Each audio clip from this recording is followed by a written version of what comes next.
Venu à Alger pour 8 jours et j'y suis depuis 15 mois. Après avoir publié une dizaine de romans, je désirais me renouveler.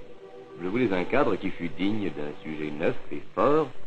Et ayant parcouru l'Europe et le bassin méditerranéen, j'arrivais ici un peu par hasard. Je me souviens que, le navire ayant accosté, tandis que les autres passagers débarquaient, pressés de retrouver les liens de la vie quotidienne, moi, je montais tout en haut pour mieux regarder ce paysage qui, avant de franchir la passe, m'avait subjugué. Horizontale paisible, des jetées, môles et coques puissamment assises sur l'eau, et lignes de force, des obliques et verticales des cheminées, grues et mâts. Dominant les boulevards en ascension vers l'air et la lumière, immeubles et buildings montés à l'assaut des collines.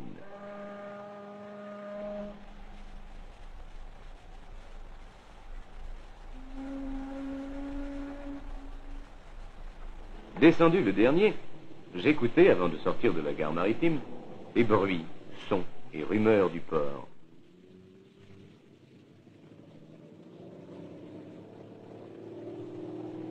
Dans le taxi qui m'emmenait, je me sentais exaucé, comme qui vient de rencontrer la femme dont il rêvait obscurément.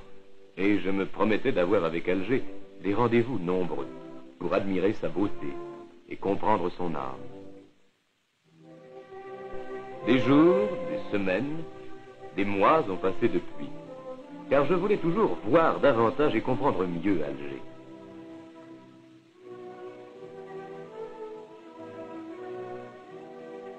J'ai vu les rues. Quelques-unes, pour protéger les passants du soleil, furent bordées d'arcades quand on les construisit autrefois. Autrefois, c'est-à-dire voici 50, 100 ans. Passé lointain pour la plus jeune des capitales. On y renonça assez vite, car à tous les tournants, de l'ombre fraîche ou froide est projetée.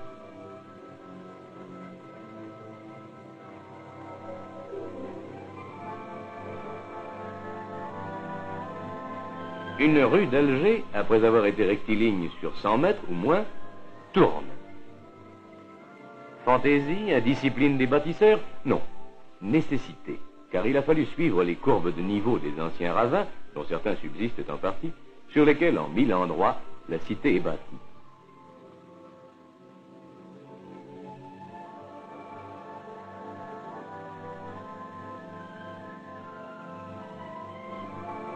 Beaucoup de rues montent. Formant rampe, l'une se détache parfois pour en surplomber une autre. Les rampes du port inversent brusquement leur direction, telles les branches à demi dépliées d'un maître de menuisier. Cette rue a dû se creuser en tunnel avant de monter.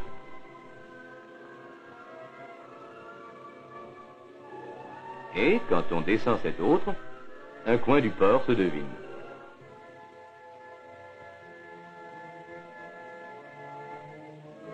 Pour vaincre la pente trop rude, maintes rues, qu'empruntent des trames articulées, montent et tournent à la fois.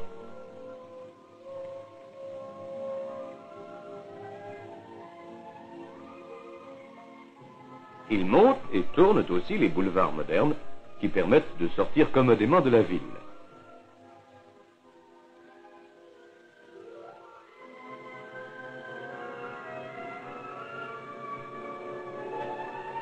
Mais boulevards et rues doivent abdiquer quand la pente devient trop forte. En maint endroits, il a donc fallu recourir aux escaliers. Ils relient parfois deux rues parallèles à 30 mètres l'une de l'autre, dont l'une domine l'autre de 30 mètres aussi. Il y a ceux du port.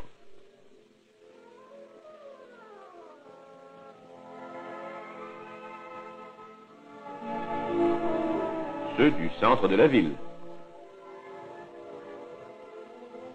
Ceux larges et nobles du forum.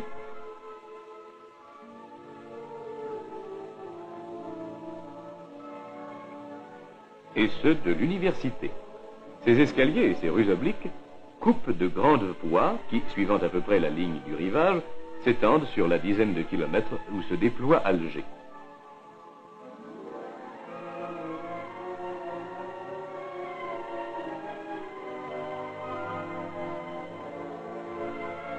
Les boulevards font de larges trouées perpendiculaires.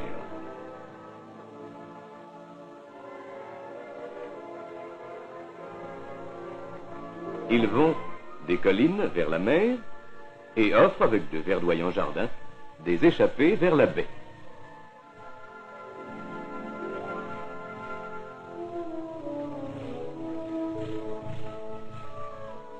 Il est ici, je n'en connais pas ailleurs, des immeubles, puissants et lourds vaisseaux de pierre éternellement amarrés. Leur proue s'allonge au croisement de deux rues, dont l'une est horizontale, tandis que l'autre descend, tendant vers le niveau de la mer.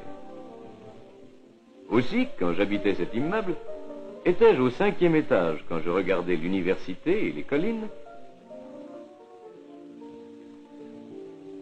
et au 8e quand je me tournais vers le port et la mer. De cette dunette, qui est un étage attique, on commande des terrasses qui en dominent d'autres.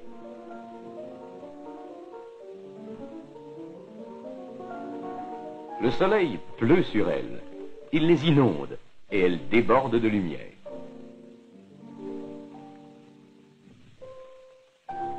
J'ai vu ici les ciels les plus divers.